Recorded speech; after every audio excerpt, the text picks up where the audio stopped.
All said. All right, guys, we're recording. So we got episode, Coach DeBellis, what episode is this? 20. Wow, he's right. Episode 20. How can I get it wrong? You said you're going to fire me. I gotta step it up. Yeah, Marino's great at his job. Running out of fingers and toes. Episode 20, and we got the great John Russo, who we might have said in Scotty's interview that he was our first all-section guy. Technically, it was Russo, and he graduated in the class of 2012. So he was, we had a lot of guys. I can't think of anybody else, and we'll talk about it, from that 2012 class except for Russo. So he was the trailblazer of that early group. And then next thing we had the Skies, Kirby's, Bing Bings, Brents of the world. So Russo graduated in 2012. He went to Oswego. He followed in Coach DeBellis' footsteps there. Loved it just like Coach DeBellis. Will still come up to that tournament when he's around Oswego to watch us. Comes down to States to watch us.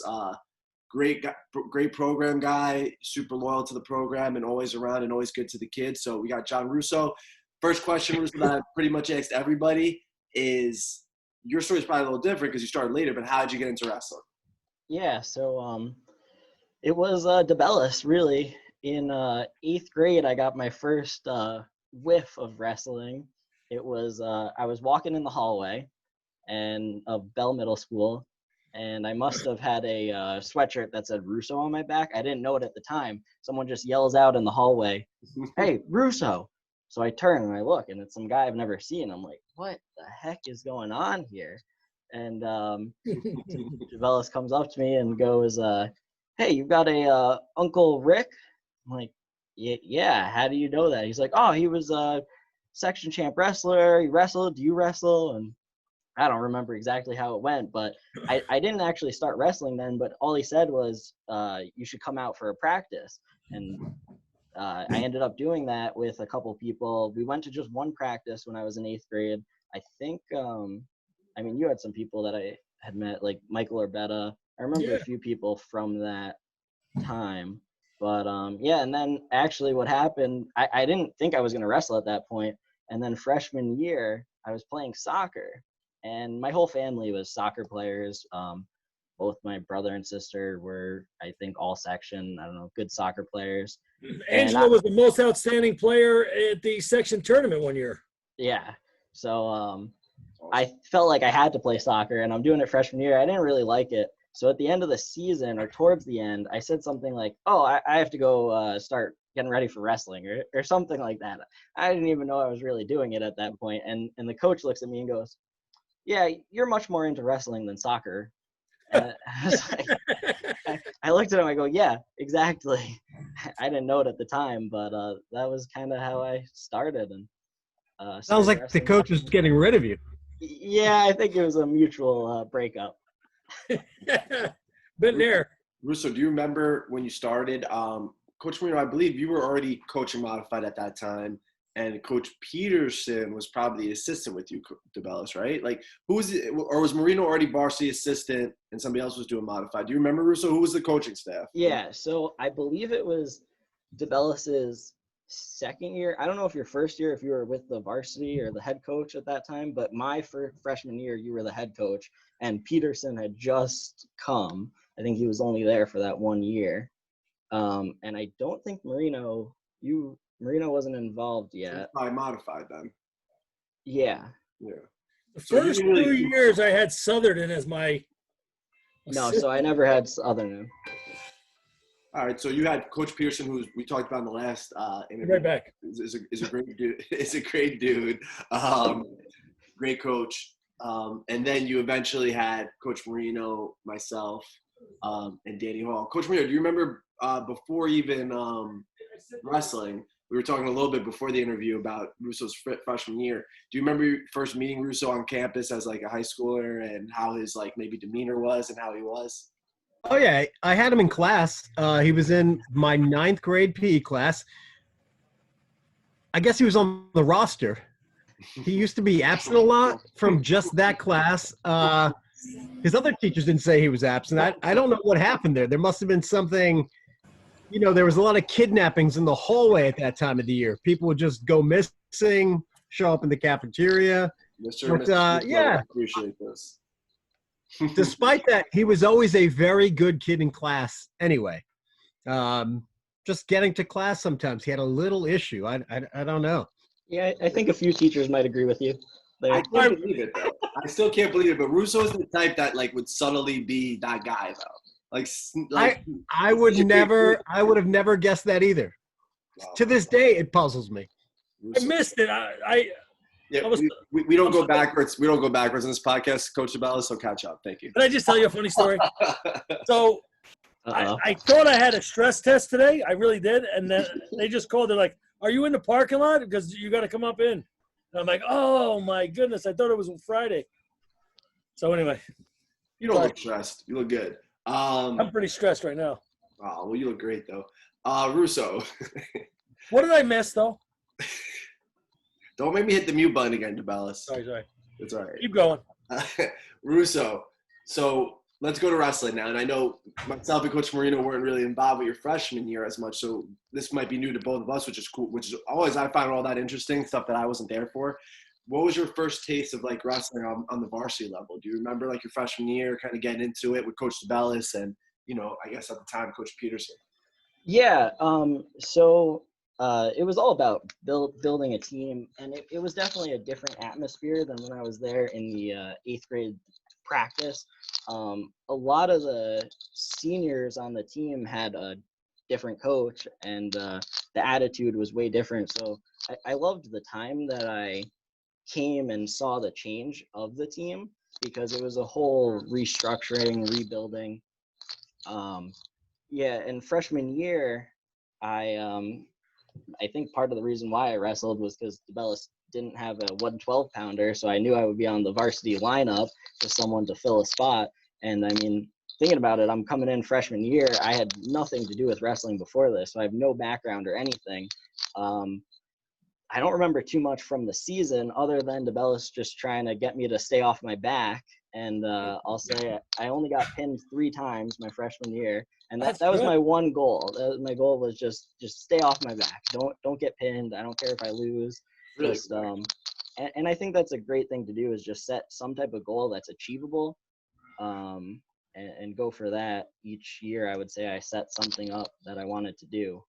So Three times, getting pinned 3 times your freshman year with 0 experience, especially at like 112, which is a lighter weight, but those kids are tough. Yeah. That's very impressive. I can tell you, I got pinned and I only remember the matches that were either really tough or that I lost. And the 3 pins were from John Jay Cross River, Fox Lane, and one was at a tournament at Brewster. So I wonder if it was Danny Ventura. Danny Ventura, yeah, maybe. It could have been. nice. Yeah, I think he got me on a cradle.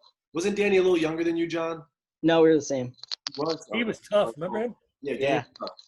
Who was the seniors when you were freshmen? Just out of curiosity, I don't remember really who. I don't even know if you would really know him. J.O. Sosa, I think, was the senior. John Pfister, I think those were the 2. John Pfister, yeah. Sosa I knew or whatever because he would come to. He came right the first year I started coaching. I think Coach DeBellis was still doing the golf outing, and then I went to the golf outing, and then Coach DeBellis was holding a camp. So I stopped into the camp. He's like, "Oh, come to the camp and say hi or whatever." And he was there, and we talked a little bit, and I rolled around with him or something. Oh, okay. He was training to be an Olympian down in Brazil, I think. Because I guess that's where he was from. I have not seen from J.O. or heard from him. So John Pfister, I think, was the only one who qualified for sectionals. Yeah, John was pretty good. John was tough. Yeah. Yeah, see, these are names I don't remember. What was your record your freshman year? Do you remember, Russo? I don't know. I know. I mean, I took a few forfeits, but I don't think I really remember much. Yes. Okay. Yeah, definitely a losing record. I'm just trying to think because your transition of like how you kind of excelled. So why don't we jump into sophomore year? Because Coach Marino, were you involved with him sophomore year in the wrestling standpoint, or because I didn't come until the junior? Yeah. Okay. I think maybe his sophomore year. Yeah. When Peterson was not there. Yep. So Peterson was there. It was just DeBellis Peterson, and then next was just DeBellis and Marino. And how was that year? Yeah. Was it a big difference your sophomore year, and what was the change there? So you can see the team starting to change, and really the freshman attitude was not one where we were going to work out together. There was no like working out before school or after practice, hanging out or stuff like that. So it was definitely starting to change. I think the Pee Wee and the modified teams were a lot bigger. I know DeBellis did a ton of recruiting.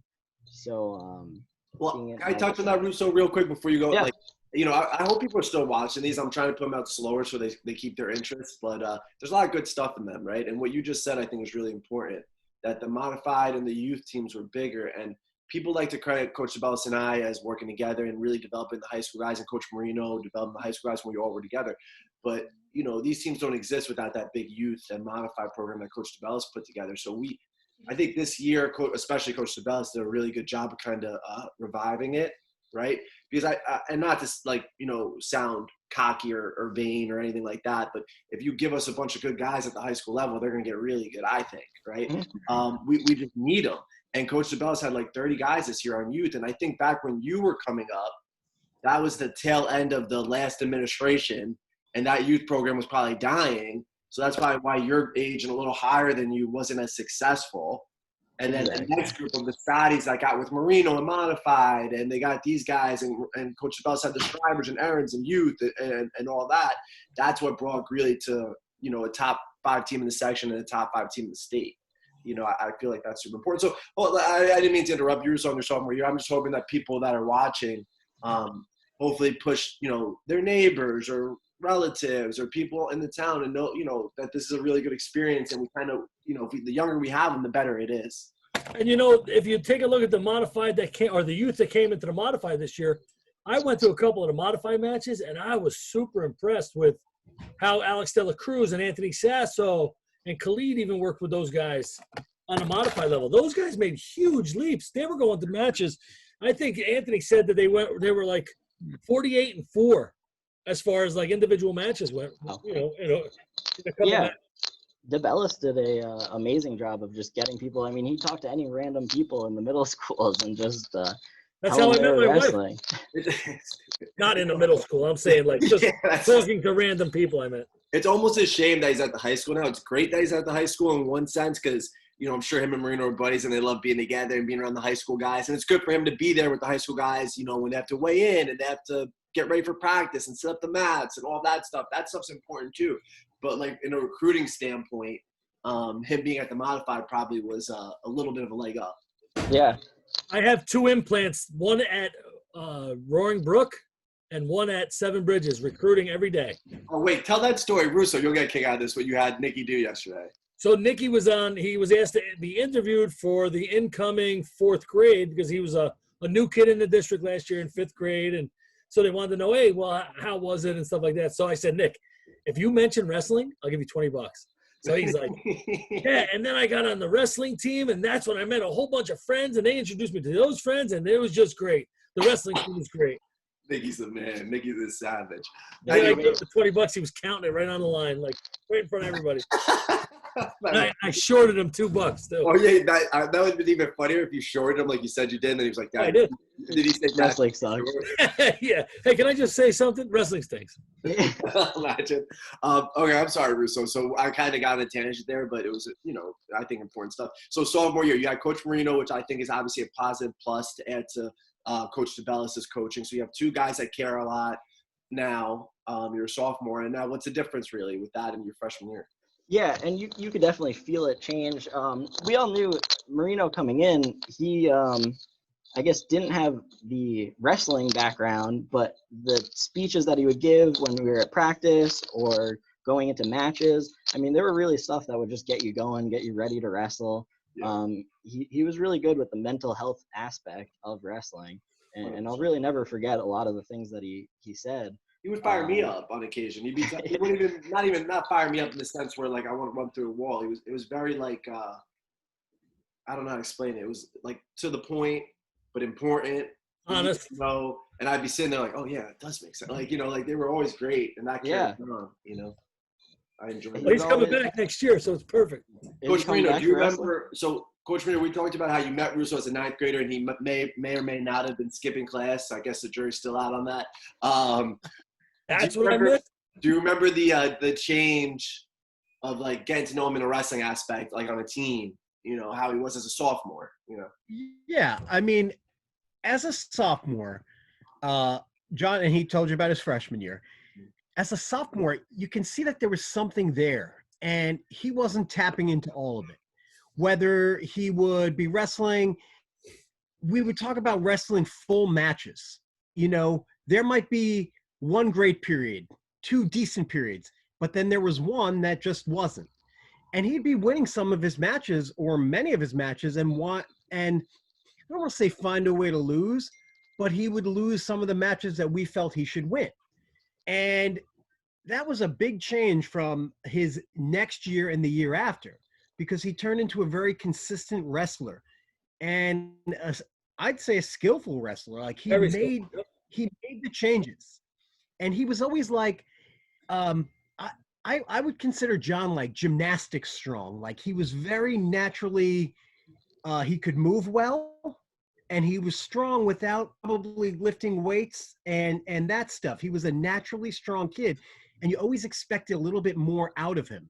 And sometimes he'd just be a bit puzzling. Like he would either run out of gas or, like I said, not wrestling the complete match. And if he was a bad wrestler, you wouldn't get upset. But I remember talking to him like, come on, there's more there. There's more there. And he got the most out of himself in his next couple of years. Really enjoyable wrestler to watch. I remember Marino always saying that you know, there was more in the tank or more to do during the match, and that it would kind of just die off. And sophomore year, I had to just keep pushing forward. And I will never forget my senior year. The last thing Marino told me was that you did it. You put everything into your matches, yeah. And that was one of the best things I've remembered and heard from wrestling. So that's awesome. And I put that to everything I do. Matches. Great matches. You know what's important for Coach Marino and Russo? I'm sure Coach Marino knows this best. Russo as a young adult now, right? That was 10 years ago, and having that. Not that the last one is like, you know, the finish line, and a lot of people remember the finish line, right? A lot of people remember like the end point. That's really cool. But for you to remember those conversations with him when you were a 10th grader, that there was more, that meant that really meant something to you when he said it then, and you like really like embraced it and you took it to heart and you worked for it, and I think that's really cool. Yeah, even in life, I'd say as a freshman, sophomore in high school, probably still into junior year, I remember not finishing projects. Just starting something and not finishing. And now it drives me nuts. I mean, when I start doing something, whether it's at work or in my personal life or whatever, I just have to finish. We go on to the finish line, no matter what it takes to get there. And it's something from wrestling that keeps me going. You're saying you're not finished when you're tired, you're finished when you're done. Yeah. Yep. But I'd like to step back in there. And this is, you know, not about us. This is about him. Yeah. Because you can go one of two ways, and I've seen it as a coach. And, you know, you can either say, my coach is picking on me, you know, they'll say bullying on me, and they'll stop and they'll complain, or you can take it to heart and realize they're doing it because they love me and they care about me and they want to see me succeed. It's not because they're picking on me and saying, you know, you can take it, oh, he told me I'm a quitter. No, I didn't say you're a quitter. There's more there. You got to finish. You got this. And it's up to you as the individual athlete to take that advice and move forward. And John was very receptive. Yeah. You know what's interesting? John was super receptive. I remember John being like, by the time he was done in high school, he was by far the best wrestler that I had coached at that time. You know what I mean? I was in Cornwall. We had some good wrestlers, but John really picked up all the techniques. I remember him hitting the Navy rides and the stuff. He really was a great little wrestler. You know, he would just go out there and he knew how to move, you know? Yeah. Coach Marino, just to touch back on what you just said, what one of the more frustrating things to me as a coach is when parents, and we're lucky that we have great parents, but sometimes you'll see them try to like, you know, defend their kid or save their kid and think that people are it's like, I've told athletes before, like, I'm picking on you because I care. I'm saying this because I know you could do better. Like, would you rather me sit back and let you be mediocre when I think you could be great? And that's fine if a 16-year-old and a 17-year-old kind of has a little harder time getting that concept, right?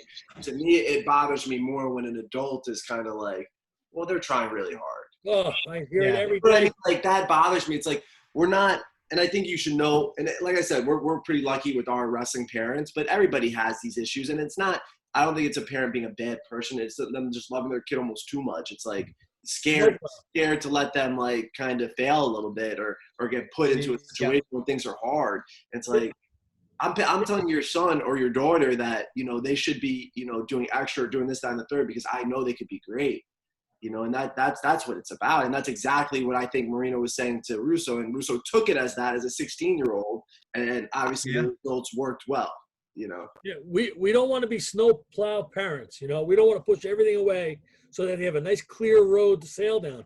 It's not the way it works. You know, you got to struggle. If you don't struggle, you don't learn. That's definitely something to say about really wrestling, and I think you're right. We've been lucky with the parents that we've had, because I haven't really seen that problem. We've had a lot of parents that are like, keep going, very supportive, and if anything, we got to tell them, take it easy. We got this. Take it easy. And it was a community, even to get to clubs like Iowa or Empire Wrestling. Yes. They would help you. Yeah. Oh, yeah. They carpool, all that stuff. Speaking of making it hard for kids today, I made a bottle for Luca and I made him crawl to it. He wanted it. I'm like, crawl to it, bro. And he did it. But he was pissed. He was mad, but he crawled to it. Anyway, so now let's transition into strength training. He was strength training. Yeah, he was really good. He's ready. You take any 6-month-old baby against Luca, my money's on Luca all day. He's ready. He's ready. But anyway, I digress. You like that, D? I think you're muted, and I didn't mute you. Muted. You know why? Because I got some plumbing going on, and next day we're just sawzalling something. Oh, okay. All right. That's a nice caveat, I said, Coach. Oh, I love it. So Russo, so now we're moving to junior year, right? And last thing actually on sophomore year, what was your record your sophomore year? Do you remember? It definitely got better. Yeah, so it got better. I may have been positive. I remember again that I only got pinned 2 times sophomore year. I don't remember who. You didn't make sectionals? No, I don't believe. Oh, actually, sophomore year I didn't wrestle in divisionals. I cut my finger and got stitches. Yeah, I had stitches. Okay. I forgot about that until just avocado. That was me. How do you remember that? Because everybody gets cut on avocados. I sliced my hand. Remember the first tournament I wrestled in back from college and I tore my knee up, the freestyle one? Yeah. I got stitches like the day before cutting an avocado with a knife. I tried to get the pit out with a knife and just like sliced my finger. It's a very dangerous thing. People are not aware of it. If you want to hear it, we're hopefully, Russo, we're going to hopefully get my dad on. But like I was like 24, 25 at the time when this happened.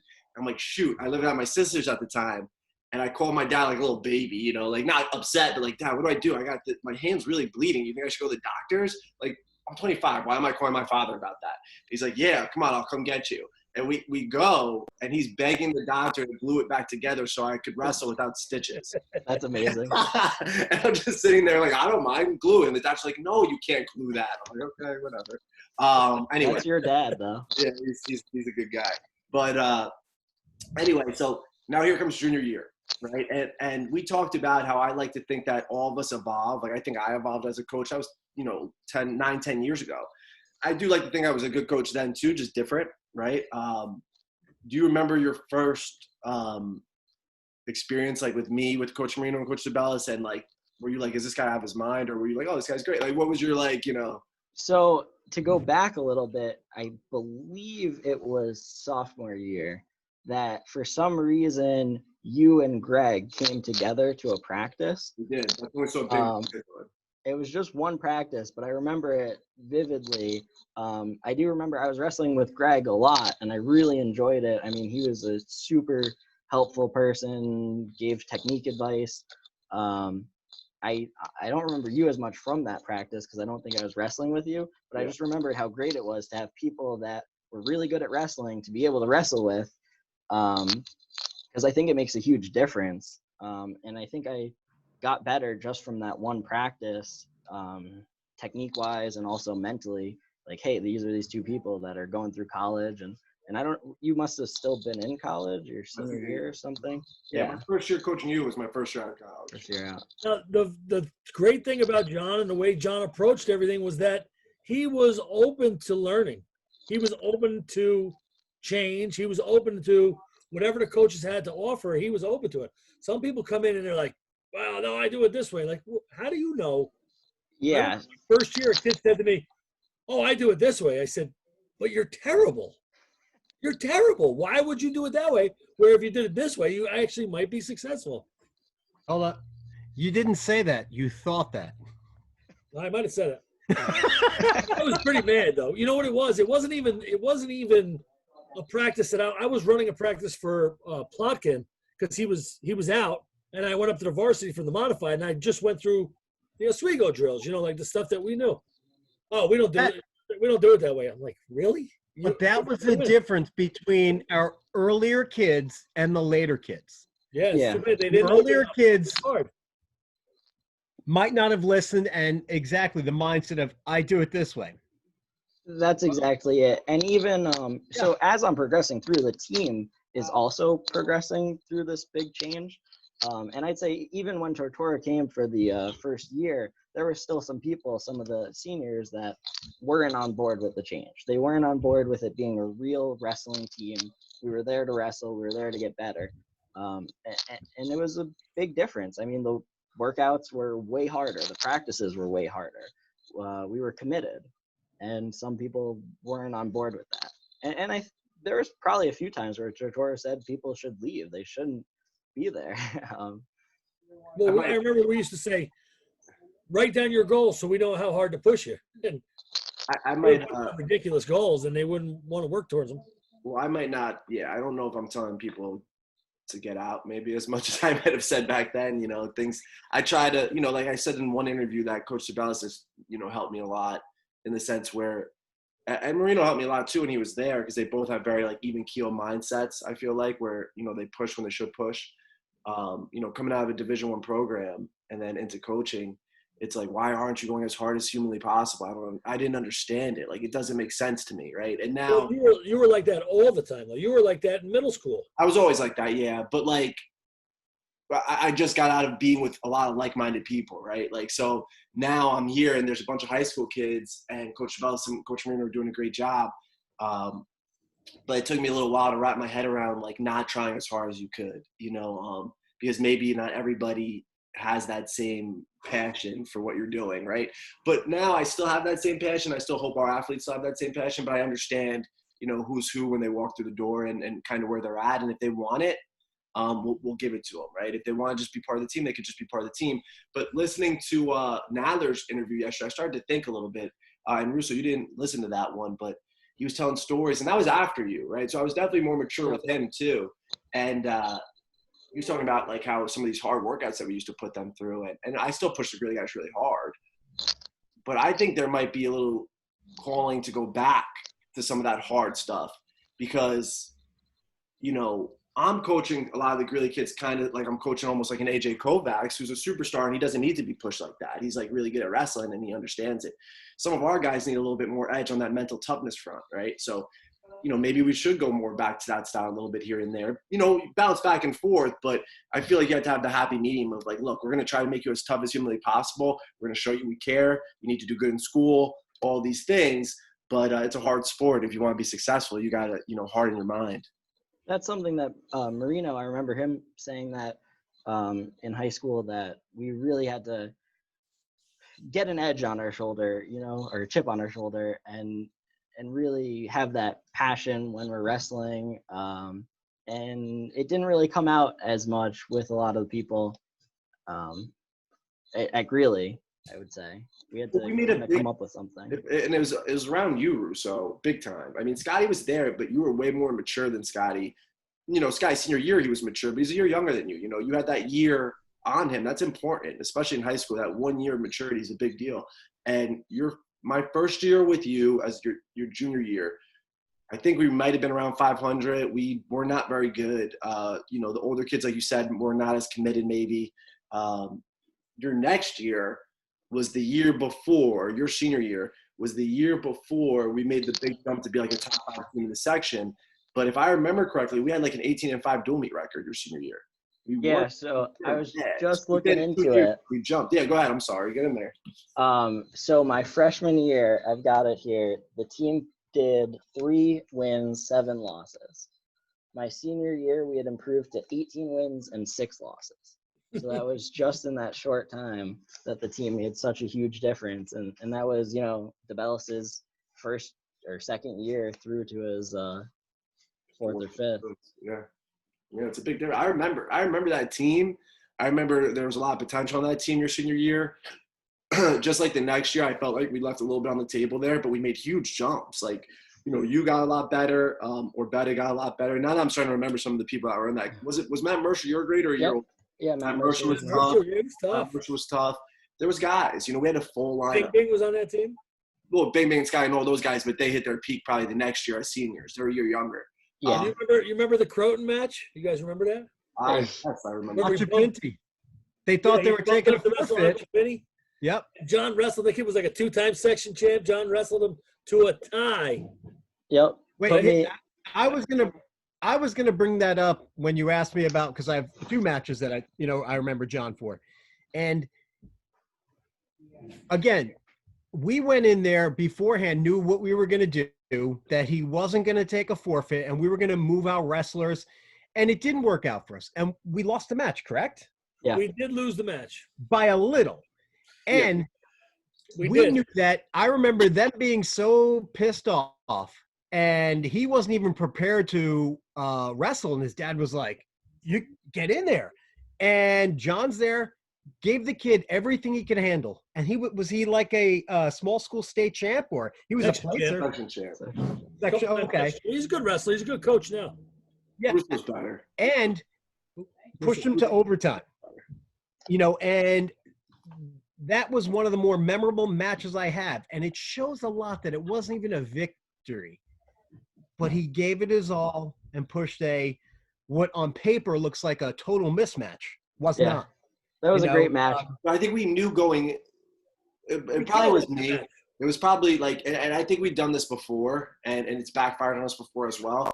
But to me, it's more important. I think for your development, that match was more important than us beating Croton that day. And I'll sacrifice the team's dual meet for an individual like that any day of the week, because until they change how it works, the section tournament's the most important thing, right? The dual meets are pretty much meaningless other than seeding and things of that nature, and maybe the Section 1 duels are important. Section 1 duels now, but that wasn't that. That wasn't that. Yeah, Section 1 duels will try to make sure. But the difference is with guys like you, because I remember we bumped up Bing Bing there too, and it was a whole thing. Yeah, we bumped the whole thing, and if we didn't do that, we would win. But there was no pushback from the guys, from Russo and Bing Bing. They understood what we were doing. They were all about it. They were ready to go, and it didn't work out, right? But there's maybe a couple guys that have come through recently, or guys now that would do what we told them to do, but there would be, what weight am I going? Why am I going up a weight class? I weighed in at this weight class. And that's an issue, right? Because you're not bought in. You can tell me you're bought in, but if you're questioning something I'm telling you to do, then you're not bought in. And Russo was bought in. And if we had Russo for 2 other years, if he was really a 7th grader started, 8th grader started, who knows where he would have went, because his mind was in the right place. And technically, he's our first all-section wrestler we had as a coaching staff, because that year, his senior year, he took 6th, and he placed before Scotty placed, and he didn't have the pedigree Scotty had coming up to that point. It was different. So I don't know, Russo. So sorry, I'm going back and forth a little bit. That's right. Your junior year, you qualified. So what were the big differences there? That got you into sectionals. Your record was better. Things were going better. What was that like? How was that? Yeah. Well, I can tell you, I got pinned one time, junior year. I don't really remember too much. I don't remember the wins. I don't even remember my record, but I do remember getting into sectionals. There was 3 of us that got in. It was Scotty, myself, Kirby. and Kirby. Yeah. Okay. So and then I remember wrestling in sectionals together. It was great to have Scotty. The people that were under me, Scotty, Bing Bing, Kirby, everyone bought in and was pushing to make the team better, and that was great. Going up and seeing that change in the team was like my favorite thing while being there. I pulled up some of the articles. Russo's all over this. Oh, okay. So I won 20 matches as a sophomore, and then 30 as a junior, and I placed all league. Did you place last week or your junior year, or was that just your senior year? Probably just my senior. You definitely placed up there. Yeah. So your senior year comes along, and you know, Coach DeBellis / Donald Trump / Barack Obama has to go golfing, so we gotta get moving here. But I'm sorry, there's a real tension here. I don't understand what's happening. I think it's the quarantine's getting to me a little bit. But anyway, so your senior year comes. There was a really good match in there. I'm gonna let Coach Marino talk about that because he brought it up to me a couple episodes back. You did great. Again, I don't want to, not negative. I think you could have been third or second in the section that year. You weren't going to beat Sam Spino at the time, but you could have beaten anybody else in that weight class. You were that good. But still, you had a great career.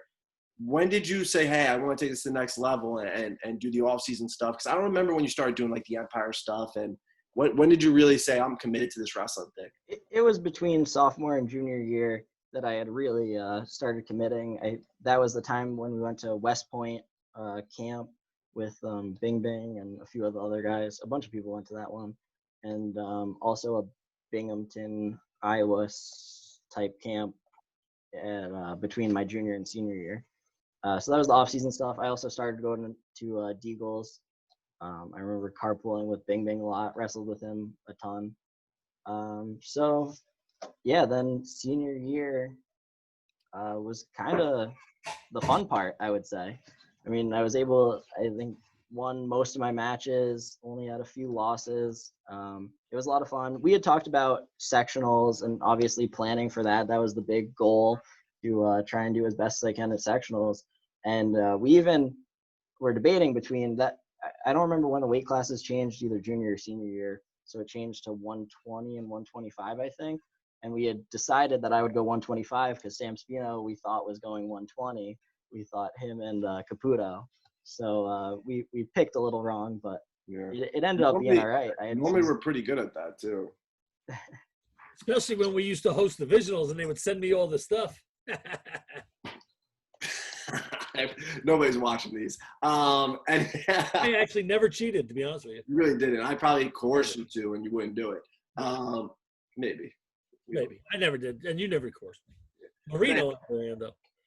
So Russo. So I'm going to ask this question, but then we're going to ask Marino and Coach DeBellis because I think I know some of the answers. And then I want to, before we wrap up, I want to talk about your little post-Greeley connection to the program because you're still very much involved with us. Your most memorable, like happy moment, and your most disappointing moment as a Greeley wrestler.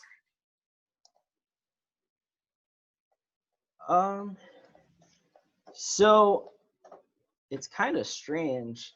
My the thing that I look back at and say is like the proudest thing and the most favorite thing that I did was actually at the end of my senior year, is right after the wrestling season, and DeBellis's job was on the line. I don't know if you remember this, but they were trying to cut it out of the budget. So I ended up writing a little speech and going to one of the board meetings and giving it. And actually, there's an article on it right now, and I see that Aaron Walk's father also talked, and then I talked after him. And what I said there was, I've been wrestling under Coach DeBellis' guidance for 4 straight years. During the season, he not only created a team, but also a family. Through his constant effort and love for the sport, he was able to bring us together. We strongly feel that he deserves a full-time position.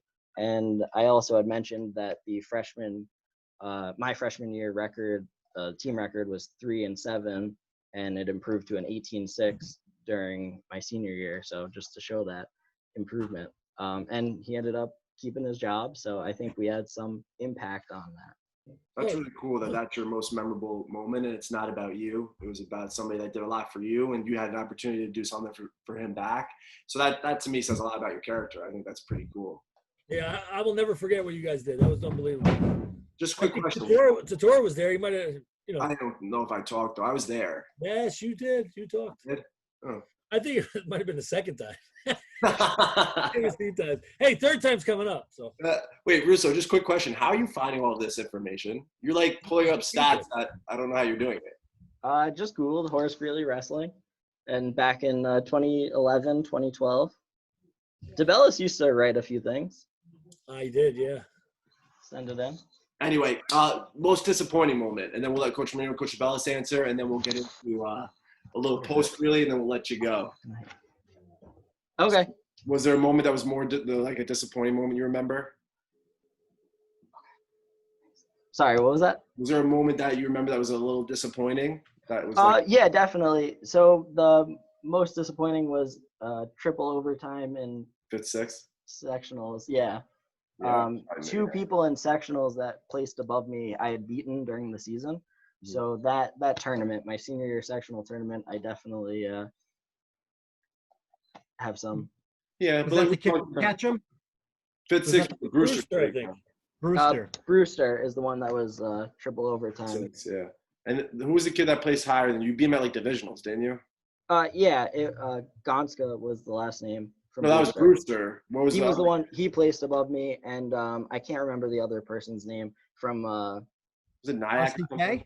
I want to say like Portchester or something. I don't know. I don't remember. But just like, and I'll leave it at this, and I'll let Coach Marino and Coach Bellis answer that question. But just like we talked about Nizzy's and other people's, like that one loss doesn't define what you did. I think, being the trailblazer of the program and being the first guy that really bought in. And, we said that in another interview with Scotty and Big Man, but they were a year behind you. They looked up to you. Even if Scotty didn't act as if he looked up to you because he was a big, bad, strong guy, they were following your lead. If you weren't buying into what Coach Bellis, Marino, and myself were saying, then they probably wouldn't have been who they were. So, yeah, 6 isn't as good as third, 6 isn't as good as second, but does it really matter? Like on the grand scheme of things, it really doesn't. So I get how that would be your most disappointing wrestling moment, but it's really not a big deal. I get it though. But Yeah. Coach Marino, would you have any memorable memories? I do. Like we just talked about, the Croton match was one. And earlier in the year, was it Gonska that you beat at home? Yeah. Yeah. That match was fantastic. That match at Greeley, it was close to the gym doors by the parking lot. I remember the mat that it happened on, and the match itself, it was exciting. There was some controversy. We're screaming for the points. And I remember being so elated after that match because I think the year before, he beat you a couple times. Or, it was like, that was like John Russo's coming out party where he announced that he was on the main stage and a wrestler to be reckoned with, especially at Horace Greeley. And that was a very proud moment. Again, the later match with Achapinchi, whatever how you say it, from Croton, and we knew going in again that, we could go for it, play it a different way, take these points here, but this isn't what's best for the team. We're doing what's best for the wrestlers. And we knew that. And it's like, again, we talked about our record. You could go out and be 20-0 every year if you schedule the right teams, but we're looking for the right teams that we're going to get better by wrestling. And we're looking, again, there's a philosophy that I had when it came to scheduling baseball. We don't want it to happen, but we're hunting losses. Okay. We want to win, but we're looking for losses, but we want to win those games. And you don't get better when you beat up on the weakling. Yeah. So we want to challenge our wrestlers. That was a great match to me. Exciting, but definitely the Brewster one and that Croton one are the ones that stand out to me about John. But what most stands out to me, this man, he's now a man, comes back to watch Greeley wrestling. When we're up at States, he's there. When we're somewhere, John Russo is there. He's like the ultimate supporter of the program. And to me, that says a lot about this kid. Well, DeBellis, I'm going to let you answer the memorable thing, but I have a funny story about post-Russo when we were going up to a tournament that I think will be funny. But DeBellis, you have anything? It could be the same thing as Coach Marino said, because those two matches. The Gonska match, the first one, that's when, and people don't realize this too, like we were coaching hard, but I was working at Cross County at the time. I wasn't a teacher, and I was getting my master's at Manhattanville. And it was a Tuesday, and I had night class that night. So I was there for the first match. It was like 2 matches because it was really Section 1 duels, I believe. And then we made to the next round, and that's when Russo beat Gonska. And I was sitting in the class. I had to leave. I tried to stay as long as humanly possible. And I think you might have been saying, go. You need to go to class. You're going to be late. I'm like, oh. And then I went to class, and Russo texted me and told me that he beat him. And I remember that. I remember looking at my phone in class, like, yes, he beat him. Nice. Because that was the marquee match of the dual meet. I remember that vividly. But anyway, Coach, go ahead. I'm sorry. Well, as far as John goes, John was really the first guy to come through that became a great friend, not only to Greeley Wrestling, but to me personally. You know, I'll talk to John several times a year. He actually got the same degree as me from college, and he actually went a different way, and he's been running construction jobs, right? Yeah. Yep. For the state. For So he's super successful right out of college, got a great job, but you know, he's been a great friend to the program and a great friend to me, and you know, I really appreciate John, and he's like really one of the coaches, and he has been one of the coaches ever since he graduated. Since he came out. So 1 year, I'll bring this story up now. We'll go to post Greeley wrestling because this was scary. So 1 year, I was still at Cross County, and I might have been done with my master at the time, but I was still at Cross County. I wasn't teaching, and there's like, you know, I only could go to certain tournaments. I'd use my sick days and try to figure it out. And of course, I wasn't going to miss Oswego. But it's a 6-hour ride, and Russo at the time, I think, obviously was a student there, but he was home for Christmas or whatever. So I'm like, you know what? I don't want to go up by myself. Let me call Russo and see if he wants to come up with me. And of course he does, right? And we're like, good. But I had to work the day before. I couldn't miss work the day before. So I went up like the morning of. So we left at like 5 a.m. or something crazy like that, just to get to wrestling at 10 o'clock or whatever it was. And it was a blizzard, like an actual blizzard. And we were driving up to Oswego in maybe the worst conditions I've ever driven in. And I got Russo sitting next to me. We're like, oh, be careful. Like, you know, this the whole time. We're like tractor trailers like flying off the road. It was crazy. You remember that, Russo? Oh, yeah. That was the scariest drive I've ever been on. He'd be like, you think I could pass this tractor trailer? Mental toughness got you there. Dude, we made it. We made it. We made it. And I think we wrestled wrestling. well. I think we wrestled pretty well that day. Brock won a championship that weekend. Yep. That's right. You know what? That day, remember, Oswego couldn't go to the tournament. Yeah, because it was bad. It was too bad stuff. And Oswego, I mean, if you're listening, the tournament was at the Oswego College, which is a half a mile up the road, but they wouldn't let the buses take the kids. And they're hosting the tournament pretty much. Do you know what's interesting, though, about Russo? Not to go back and forth with different post-Russo things, but it's like Coach Marino and you said. If you talk to like Izzy or a Mike Lamontrado right now, they'll know who Russo is because he's around. You know, they probably heard the name like Billy Marino, Brett, Bing Bing, these guys. Bing Bing comes, so they might know Bing Bing, but like I think Russo's been of us coaching together has been the longest guy out. And he's still probably one of the most recognized guys because, like what Coach Marino said, he's there. Like, he's at States. He was watching Jacob and Aaron and Matt and those guys. I think he takes pride in being part of the program, and I take pride in the fact that he cares that much. And I love when he comes back. And there was a point where, you know, we were hoping that he would go another route, teaching instead of this. But good for him. He's doing great. But I think he would be a phenomenal coach, especially for the young kids. You know, I think he would do a really good job with the young kids. And little known fact, in college, I watched John win a wrestling match in the college. Yes, he did. I remember that. I remember you telling me that, which is really. I almost missed it too because we just couldn't get ready in time. Like we were in a hotel. I had 3 little kids, and I'm like, we got to go. And John wrestled the first match of the day. Yeah. Yep. And I walked in. I'm like, oh my goodness, we almost. And that was a great match. We were wrestling RIT, and we beat RIT. Yep. Remember the kid that threw the guy in the last I don't know who it was. I don't remember. It was great though. That was a great time. Yeah. What I'd say about post and even in my junior and senior year, I think I was at the Pee-wee modified stuff as much as I could. I remember doing the coaching with Tortora. And the guys, the little Pee-wees then were Matt Schreiber, Aaron Walk, Jacob, Nathan. And it's crazy to see the strides that they made because, what were they, 4th graders? They started really young. And I remember Aaron hated losing. I mean, absolutely hated it when he first started. Jacob hates losing too. Yeah. And towards the end there, Matt did too. You know, Matt got older. You know what? If you're going to be honest about it, who likes losing? No one. But there are people that accept it. There are people that accept it and they're okay with it and they move on. It doesn't that used to drive, and it doesn't, I think we built that culture good enough, but it used to drive me crazy.